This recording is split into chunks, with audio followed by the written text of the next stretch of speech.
Welcome to this evening's Board of Education meeting. Before we begin, I'd like to share with the audience that if you need Spanish translation services, we have Lupita here to assist you.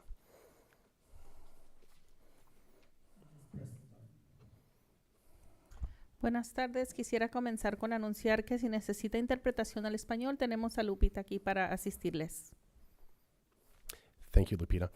On behalf of the board, we'd like to share a reminder regarding the process of public comments during board meetings. For each agendized action, discussion, or information-only item, the board will hear from staff and then provide an opportunity for public comment, then hold a board discussion and vote if necessary. Public comment on non-agendized items will be heard during item 5, and public comments on closed agenda session items will be heard during item 8 before adjourning into the closed session. To help us organize the public comment using the system, if you wish to provide a public comment, please complete a speaker card located at the entrance to the meeting room and provide it to the executive assistant, Michelle, sitting to my back and my left. Speaker cards for public comment will be accepted prior to the calling of the public comment portion of each agenda item. I call this meeting to order at 5:31 p.m. and would now like to establish a quorum by roll call. Board President Jason Rumenzi. Yes. Board Member Sarah Hines. Yes. Board Member Anne-Marie Rosen. Yes. Board Member Carl Palestrini. Yes. For the record, Board Clerk Seabury Knockbar is absent. Thank you. May I receive a motion to adopt the agenda? I make a motion to adopt the agenda. And I'll second. Board President Jason Rumenzi. Yes. Board Member Sarah Hines. Yes. Board Member Anne-Marie Rosen. Yes. Board Member Carl Palestrini. Yes. I'd like to notify the audience that the open session will be audio taped, broadcast, and recorded for the district's YouTube channel. And I'd like to ask Sarah Hines to lead us in the Pledge of Allegiance.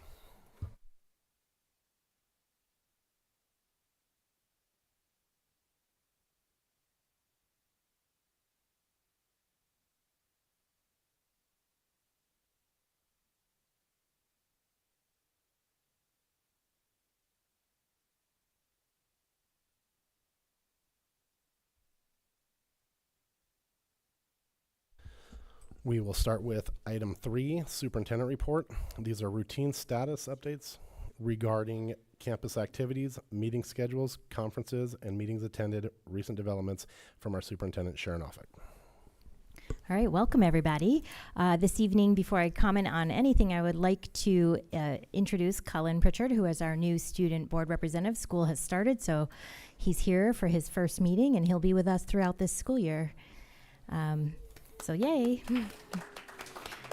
And I'm actually going to bump us back up to having our CSEA, ACT, and student board reps. We eliminate that during the summer, but we'll go ahead and move back up to that. I apologize. For item 2, routine status updates regarding campus activities, meeting schedules, conferences, meetings attended, recent developments, and we'll hear from Lisa Brazil and Elizabeth Marsh. Let's start with Elizabeth Marsh, president of the ACT.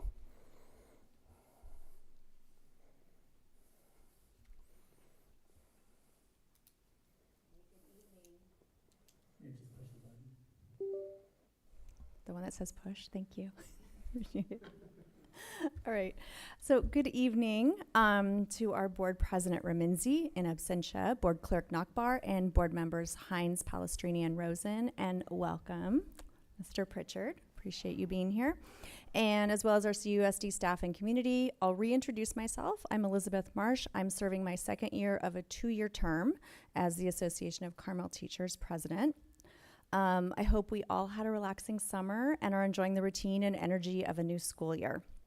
As we enter this upcoming election season and look forward to a bright and collaborative future, I'll share some information about our association's endorsement process with you all.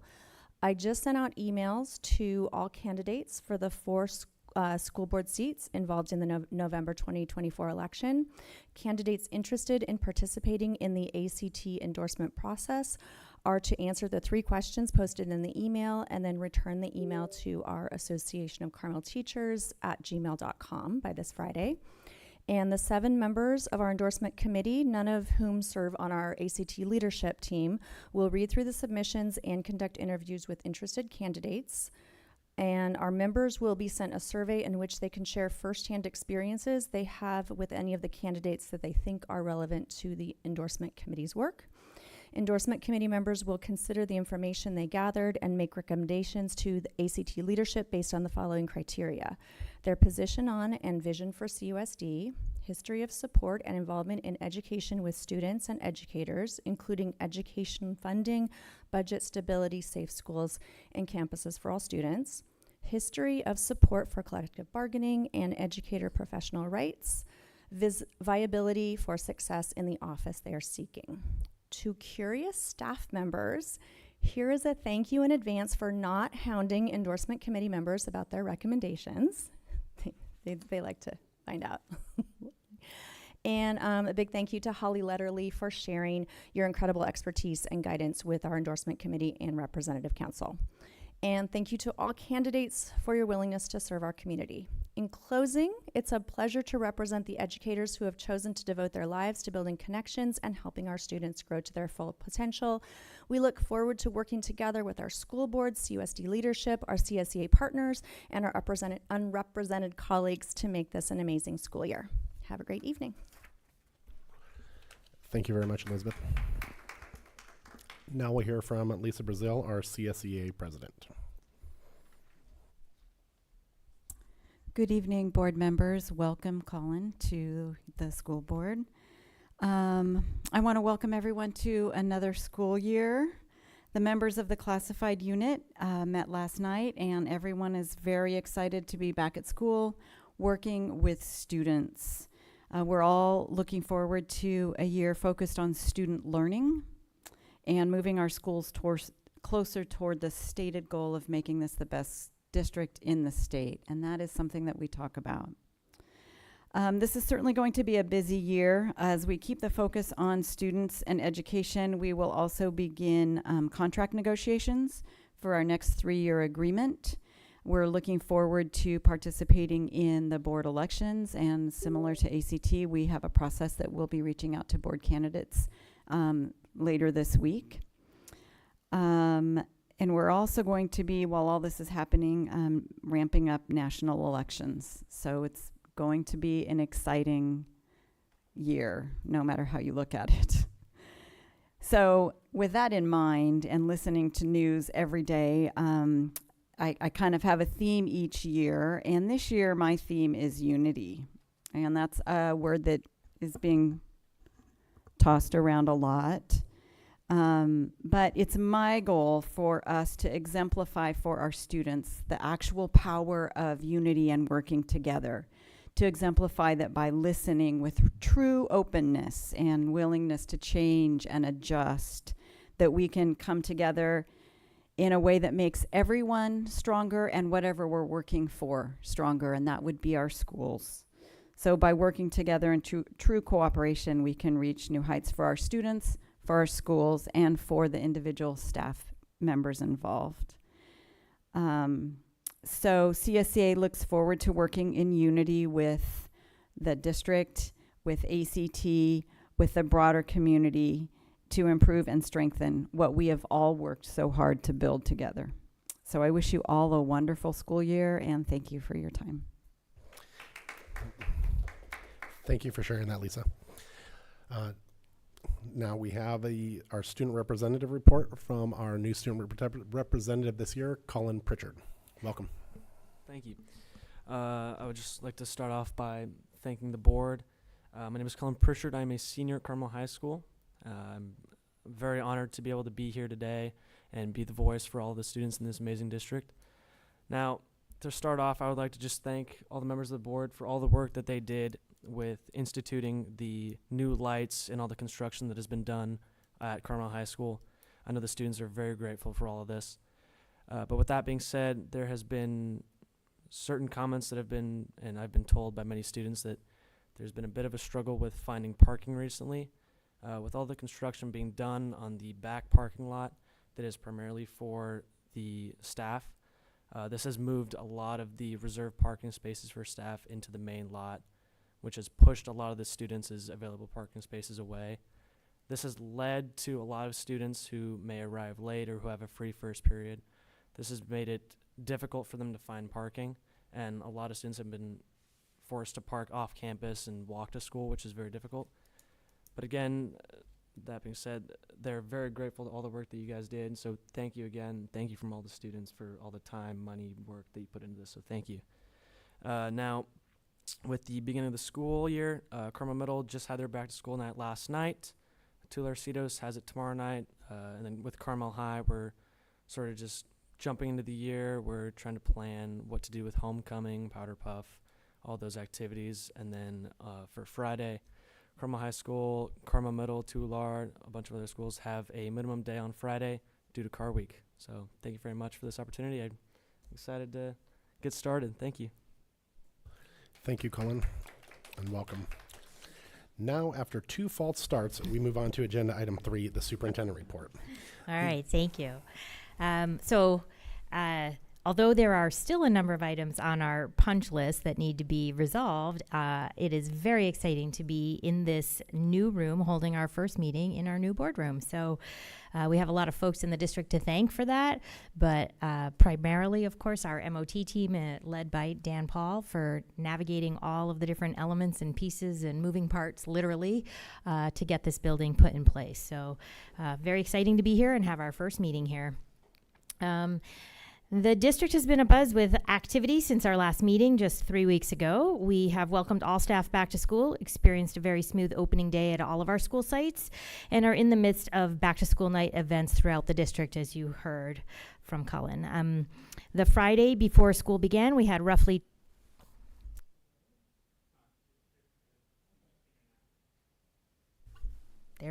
back on. All right, let's see. We'll start that over.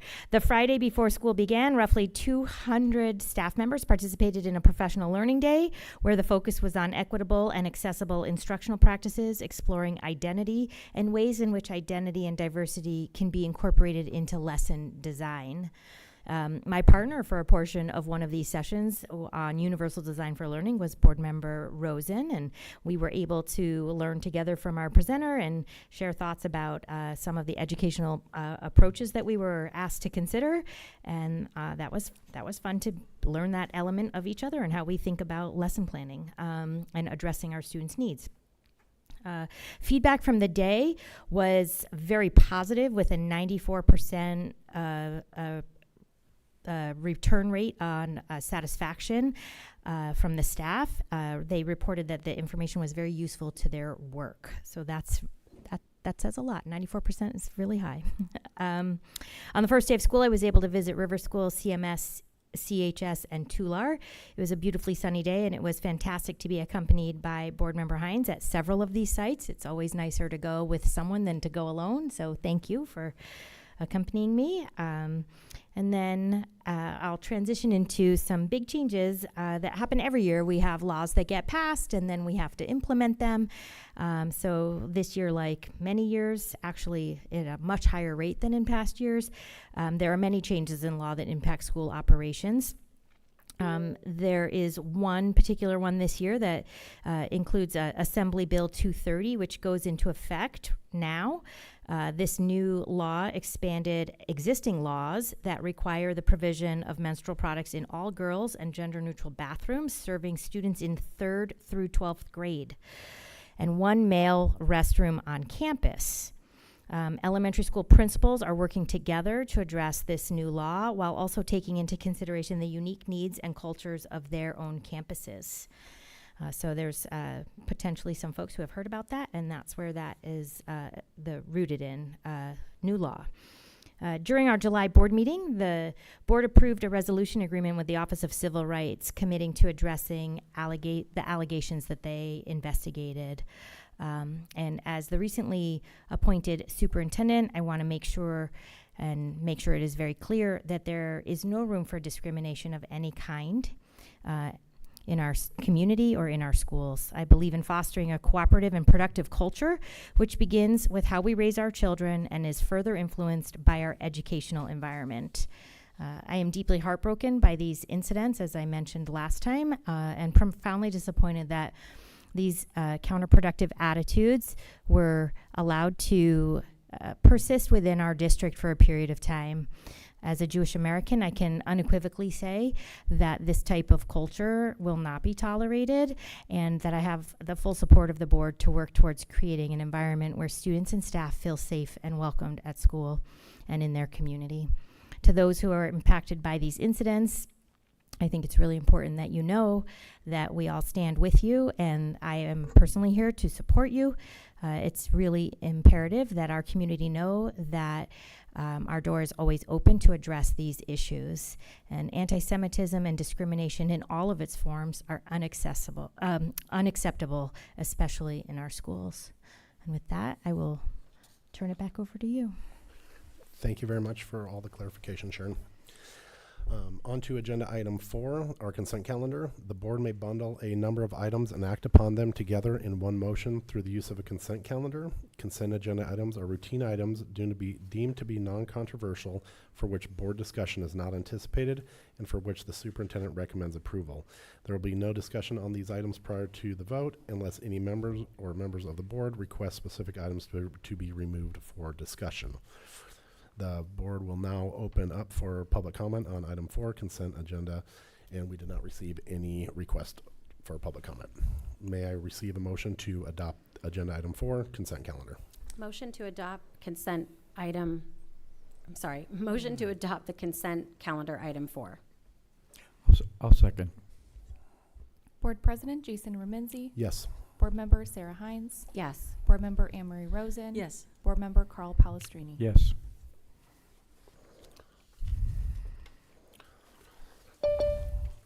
On to agenda item 5A, approval of updated Carmel Unified School District Board policies with Superintendent Ofek and the district's Title IX coordinator, Jackie Moran.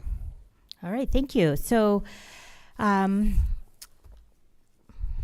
talked a little bit about this in several of our board meetings, and in particular, I think it was at the July meeting where we presented the second quarter statistics on reports received for Title IX through the Title IX office. One of the elements of Title IX is that we received an update to the federal regulation of Title IX. It was anticipated and expected last October, and then it was extended to November. And anyway, fast forward, it was pushed out finally to everybody in April. And then everyone went to work and trying to unpack this 1,500 page document to see what was new and different, what the changes were, how it impacts the current practices, et cetera. So policies obviously have to be updated in response to a federal regulation change like that.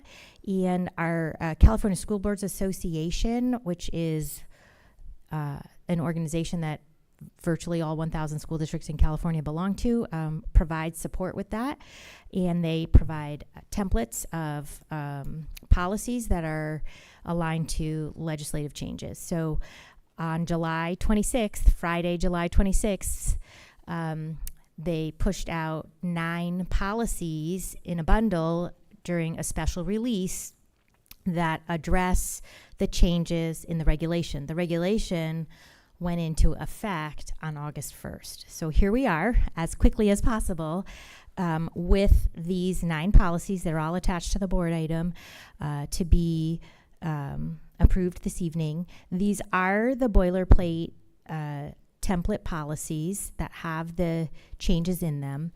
The significant changes, there are a few, and I will just briefly mention just a few of them. I think the most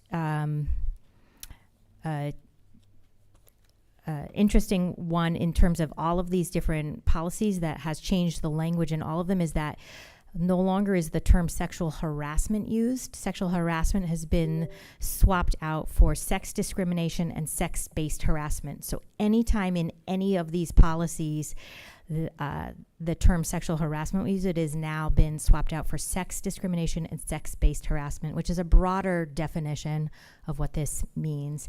And to that end, the definition is broader. In the previous regulations pre-August 1st,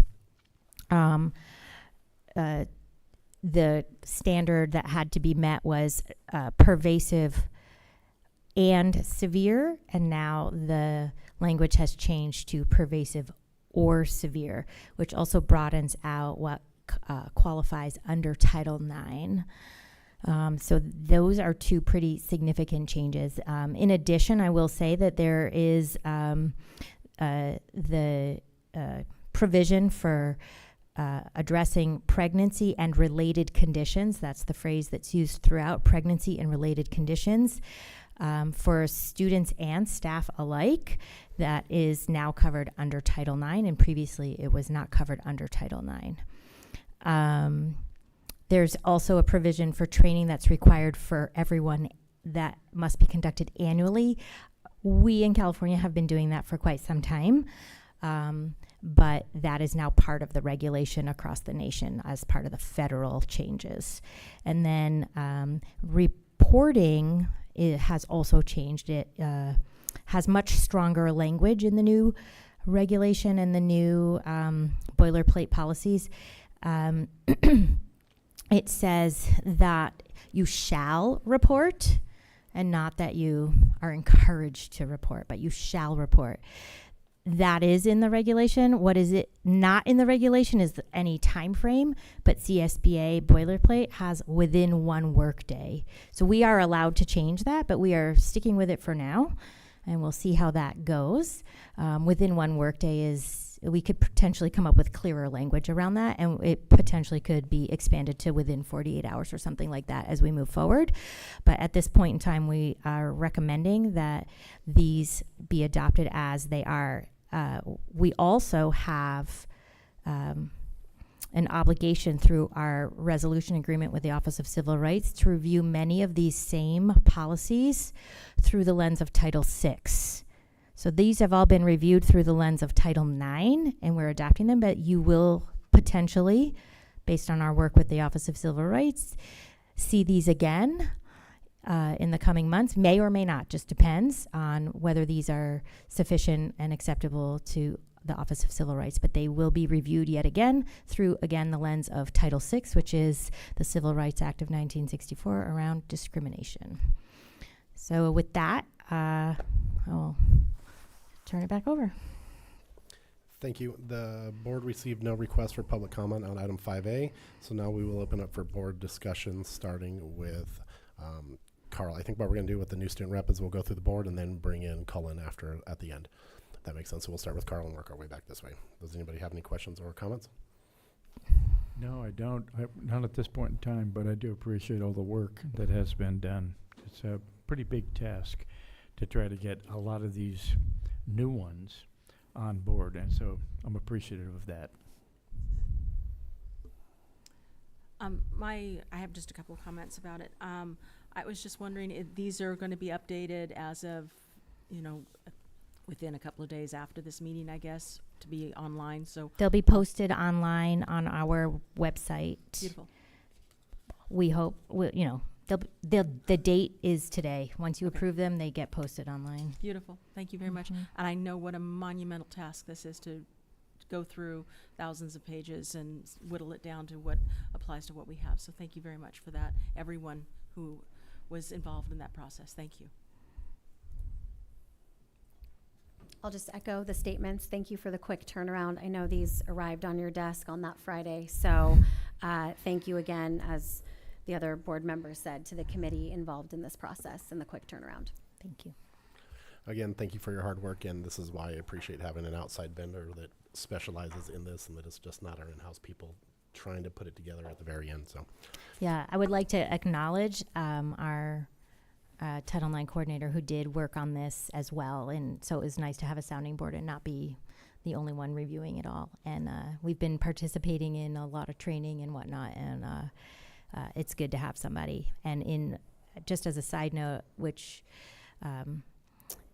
our trainings definitely are suggesting that it is actually a really good thing especially when in a small community or small district, that you have an outside person, because especially with the broadened definition or qualification of what might constitute Title IX and sex discrimination and sex-based discrimination. So that has been a common theme, regardless of whether we are taking a training through a legal firm or through our Association of California School Administrators, et cetera. So I think that that is beneficial to have that expertise, but also to have folks not feel worried about or intimidated of reporting something because it might, be known by their neighbor or something. So I think we are in good shape.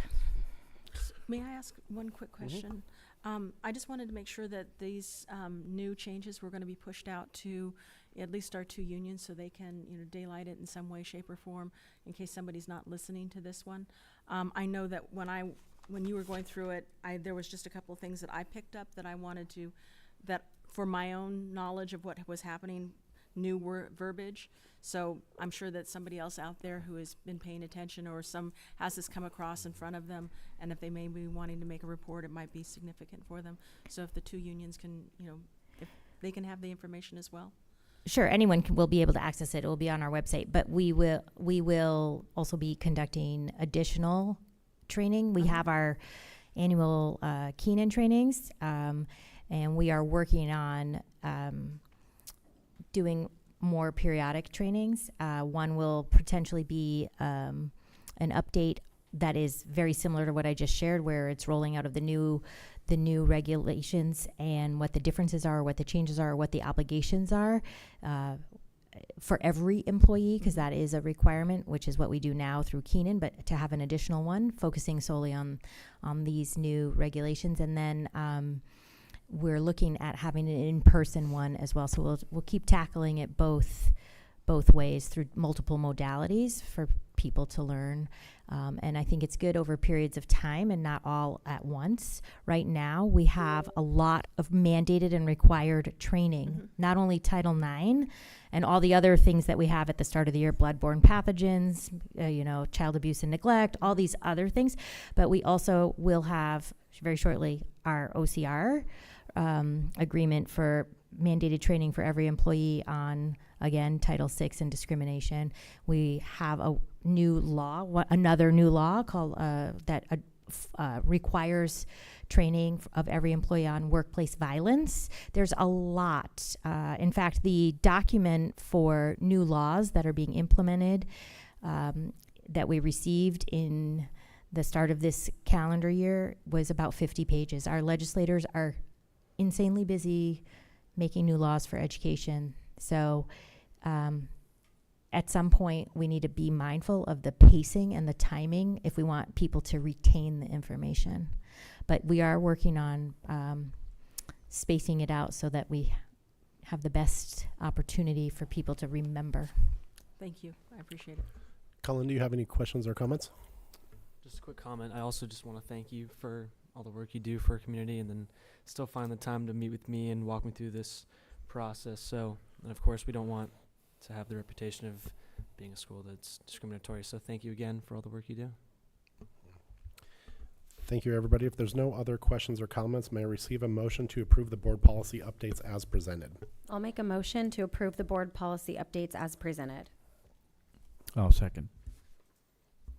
Board Member Sarah Hines. Yes. Board Member Carl Palestrini. Yes. Board Member Anne Marie Rosen. Yes. Board President Jason Remenzi. Yes. Agenda item 5B, resolution number 24-14, the Education Protection Act account EPA with Chief Business Official Yvonne Perez. Hi, and good evening. Tonight you have a resolution before you. It is an annual resolution that we have to comply with. The EPA is expected to bring in revenue of $419,222, and we will expend that on teacher salaries and benefits. And I am recommending approval of the resolution. The board did not receive any requests for public comment, so we will open up for board discussion, starting with Carl, working our way back this way. No questions. None. Thank you very much. None for me. Thank you. I also have none. Colin, do you have any questions or comments? I do not. Thank you very much. Now I may receive a motion to approve resolution number 24-14, education protection account as presented. I'll make a motion to approve 2414 Educational Protection Act account as presented. I'll second. Board Member Anne-Marie Rosen, Yes. Board Member Sarah Hines, Yes. Board President Jason Remenzi, Yes. Board Member Carl Palestrini. Yes. Thank you. Thank you, Yvonne. Agenda item 5Z, emergency action authorizing reconstruction of school facilities with Chief Operations Officer Dan Paul. This item extends the emergency action reconstructing Apple Pie Preschool. The building's coming along very quickly. We're pouring concrete next week. Most of the interior work is done. I anticipate we may need to have this at one more meeting, but we're very close to being ready to move into the building. The board did not receive any requests for public comment, so we'll open it up for board discussion, starting with Carl. Finally. And appreciate all the work on it. I like your persistence. Thank you. Thank you, Dan. Yes, thank you, Dan. Cullen, do you have any questions or comments about this project? No comments, but thank you very much. Thank you. May I receive a motion to approve the continuance of the emergency action authorization as presented? So moved. Second. Second, if it's working. It's not. There it goes. Second. Board President Jason Remenzi, Yes. Board Member Carl Palestrini, Yes. Board Member Anne-Marie Rosen, Yes. Board Member Sarah Hines. Yes. Thank you all. Agenda item 6, public comment on non-agendized items. Members of the public may address the board regarding items or topics within the board's jurisdiction that are not on the agenda at this time. And we'll start with number 1, Erica.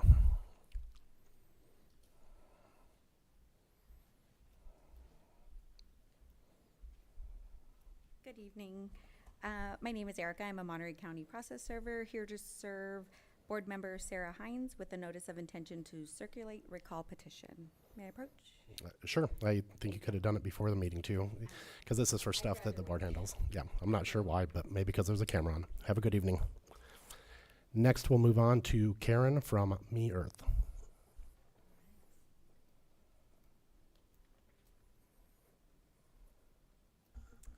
Well, good evening and hello from the Habitat. My name is Karen Stratton. I'm the Executive Director at Me Earth, a place to connect me to Earth, in case you're ever wondering where that came from. And I'm here to let you know that the Glass Pumpkin Patch is coming up. It is Saturday, September 14th and Sunday, September 15th. And I just wanted to come here to the meeting to share it with all of you so that it can then be shared with all the families. So I have some flyers here. Also volunteer hours. We would love to have volunteers. So if any of the high schoolers need to fulfill their volunteer hours, you can go to meearthcarmel.org and sign up under volunteer. Any questions? All right. Well, thank you so much. I love your new building, and I want to thank you for the amazing work that you all do. So important. Thank you. Thank you, Karen, and I apologize for mispronouncing your first name. Thank you for the correction. That concludes the public comment section. We'll move on to item 7, informal report from Superintendent Sharon Ofek, if required. I think we're good this evening. Thank you. Thank you. Item 8, board operations. These are routine status updates regarding campus activities, meeting schedules, conferences, meetings attended, and recent developments from the Board of Education, starting with Carl. Okay, not a whole lot. Back to school night at middle school. A lot of fun. And I'll tell you, they are getting it done over there. It's an incredible program. I've got the grandkids. And so I follow on Jackson's schedule over there. And I've got 2 more at River. And so kind of, they live down the coast, and I kind of fill in a little bit. Plus, they kind of like to see me there. And it's interesting for me to be there, not as a school principal, not as a board member, but as a grandpa. So that's pretty cool. The other thing I want to mention is I did spend time up at the auto shop at Carmel High School with David Doyle. He's the instructor up there. And I have to tell you, it's pretty interesting. He's got a whole lot of engines that the kids that were donated, that'll be disassembled and put back together. And so there's that piece of the program. But the piece that I was most impressed with in terms of student work was the welding. And because they're working on cars and putting in sheet metal here and there, replacement metal for rusted body parts, they're being trained in MIG, metal inert gas. And it's a pretty good thing to know. It's a good trade-oriented thing. And the kids are even doing TIG, which would be for aluminum. So, and that's tungsten inert. So I thought that was pretty good. It's just getting off the ground. Shop is very well organized. I have to say it's very clean, and there's been a time when it hasn't been that organized, and it is now. And so, anyway, it was good spending time with them, and I just wanted to give them a shout out for getting it underway. So I think that's about it. Also, the Esprit de Corps, and I'm feeling it, seeing it, and hearing it out there for the start of a really good year. And that is makes me pretty happy. Thank you, Carl. Anne Marie? Thank you. I would just wanted to comment to Sharon. Thank you very much for inviting me along on the universally designed learning. It was amazing to see. Carl, it was like being back in the training again and thinking about my classroom, and it was so much fun to kind of just get back in it with teachers again. It felt really good. Thank you. That was very special to me to be invited. Thank you. I went to back to school breakfast, had a very enjoyable time. I got to pass out all the little paper bags for everybody and got to see all the teachers and just kind of just have fun with everybody. It was really fun to be there. I went to the Youth Navigation Center opening on North Main Street for at-risk youth to be able to have a resource center through Community Human Services. It's an amazing center, opened up in the middle of, well, right on the edge of Chinatown and Salinas for our at-risk youth. The Community Human Services is doing such a great job, and they're looking to expand all the way down throughout the county. I wanted to ask Lupita if she wouldn't mind helping me out with the translation for this one. For the first class for this school year, for ESL Adult School. Quería anunciar que van a haber clases de inglés como segundo idioma este año. We'll start August 23rd at 6:30 in the Kashawa Little School. Comenzarán el 23 de agosto a las 6:30 en la escuela Kashawa Little School, o el centro de niños en Cachagua. Thank you. Muchísimas gracias. My pleasure. And Community Human Services, I have a meeting tomorrow with them, and then Career Tech Ed is going to be early September. So I look forward to having those meetings and being able to report back in September. Thank you. Thank you, Anne Marie. Sarah? As the superintendent mentioned, I accompanied her on site visits on the first day of school to River School, the high school, and the middle school, and we had a great time engaging with all the staff, the students, and the teachers, and I couldn't say more great things about our experiences at those sites. They were overwhelmingly positive, and the morale was definitely positive as well. And I think we all felt the first day excitement and the jitters and all the things. But overall, it was some wonderful site visits. So thank you for that. Jason and I did a site visit at Carmel Valley High School also last week.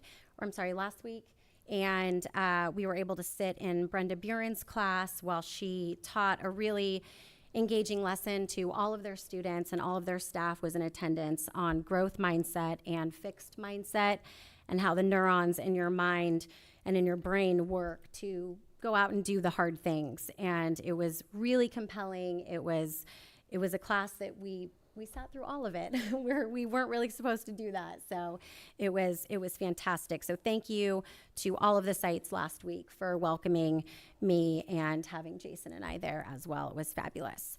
Jason and I are off to Tular on Friday, so I'm looking forward to doing that. And as the superintendent mentioned, the United States Office of Civil Rights recently released a report addressing incidents of anti-Semitism at Carmel High School. As a member of the Jewish community, I want to clearly state for the record that what happened at our high school should never have occurred. As a parent, I can't imagine the pain and anguish experienced by the victim and their family as they had to confront the details of an incident that stole joy and innocence. To all those impacted, I offer my deepest apologies. This never should have happened, and from this point forward, I'm committed to doing everything in my power to ensure that the incidents described in the OCR report do not happen again. As a Jewish American, I understand all too well the pain these experiences can cause. It is 2024, and we must not stand by as history repeats itself. Carmel High School should be a place of learning. All of Carmel Unified School District, staff, employees, teachers should be experiencing a place where lifetime friendships are formed and a place that prepares students to achieve their dreams. In partnership with our superintendent and our community, I will commit to tirelessly ensure that Carmel Unified School District becomes a place where every student, staff, and employee feel safe, valued, and empowered. Thank you. Thank you, Sarah. I also was able to attend a couple of events, starting with the back-to-school breakfast at the high school, and Anne-Marie and I were both there, and I really felt that the energy has changed in the district, and the teachers really had a lot of optimism and looking forward with the new team. There's new administrators at the high school, there's new administrators at River School, Captain Cooper, and in our district office, so I think everybody's seeing that as a positive step and moving forward. The community, it's not a school event, but the Carmel Valley Fiesta was recently, and just being out there and seeing all the students and all the community members connecting in that little park for 2 days, and just the brotherhood and relationships that we see out there, reconnecting with old classmates. It was like a reunion, and it was a great time. The middle school back to school night was very well organized. We have 2 middle schoolers, so my wife and I kind of split duty and went everywhere we could. And I like the policies that they're bringing forward. One of them was they were not going to discount a child's assessments if they were late. So if your homework's late, you get partial credit, but your assessments won't be discounted if they're late, because that really wouldn't be assessing the child, like essays or things like that. And I thought that's an important step with grading, and I think it'll make a huge difference. The trainings that I've been attending are the Keenan mandatory trainings that every district employee has to attend. They're very difficult to sit in front of the computer. I'm working on a lot of trade certifications right now, and so I commandeered my son's VR headset, so that makes it a completely different ballgame to do those trainings on those. Coming up, I have the CSBA Brown Act and Ethics training, which is mandatory for board members. I'll be attending that with Anne-Marie and Sarah, and I believe Sharon is also coming to that with us. These things are really important to ensure that we are all on board and understand what it takes to participate at the level that we participate. And I think that's all I have coming, besides the visit coming up to Tular on Friday, which I'm excited about, and I will be at back to school night for my youngest tomorrow night. There was one more thing I wanted to just touch on. Brenda Bieren's class. Usually when I step into classrooms, it's for 5-10 minutes at a time max to see kind of what's going on, make sure the safe students are learning is really the extent of our learning. Sarah and I were there for probably over half an hour, and it was really teaching these kids adult topics like reprogramming your mind of what you can do, and not telling yourself you can't do these things, building yourself up to build your brain to succeed versus set yourself up for failure. And I really appreciated that she did that, and I think we need more of that in this world. Thank you all. Now, moving on to the closed session, item 9. Before adjourning to closed session, the board will identify the closed session items and provide an opportunity for public comment on the items. Item 9A, conference with legal counsel, existing litigation pursuant to Government Code 54956.9, Subdivision D1, Monterey County Superior Court, case number 23CV003167, Davy Christine versus Carmel Unified School District. Item 9B will be public employee discipline, dismissal, release pursuant to Government Code 54957, Subdivision B1. A community member showed up after we discussed the public comment. Do you have public comment for the closed agenda session items?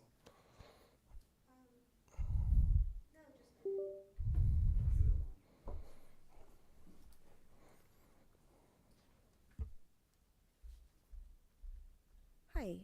So yeah, I'm happy to see, looks like a great team working together. today because past meetings that we've gone to just seems like they're kind of contentious. People attending as well as amongst the board, it just seems like there's not a lot of working together, and everything I've seen so far while I was late seems good. So I'm kind of keeping up with my legal background, keeping up with what's going on with the courts, and I see you guys have 2 trials coming up that are as a result of actions or inactions in dealing with issues in the Carmel Unified School District that deal with kids or with employees or human resources issues, which I know those are private, but it's important that rules are followed, that there's transparency to the extent that it's allowed by law, but also follow the rules. And hopefully in the future we won't have more litigation and more huge payouts of all these millions of dollars that have been lost in litigation, attorneys' fees, and payouts, and spend that money on the kids because it's about the kids. So I see you guys have a trial in November and a trial in February. So hopefully those resolve without big payouts, and moving forward, more attention is paid to following proper laws and taking care of the kids and the employees that are in the district. Thank you. Thank you for your comments. The board will now adjourn into closed session at 6:15 p.m.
Good evening. Welcome back. No action was taken by the board in closed session.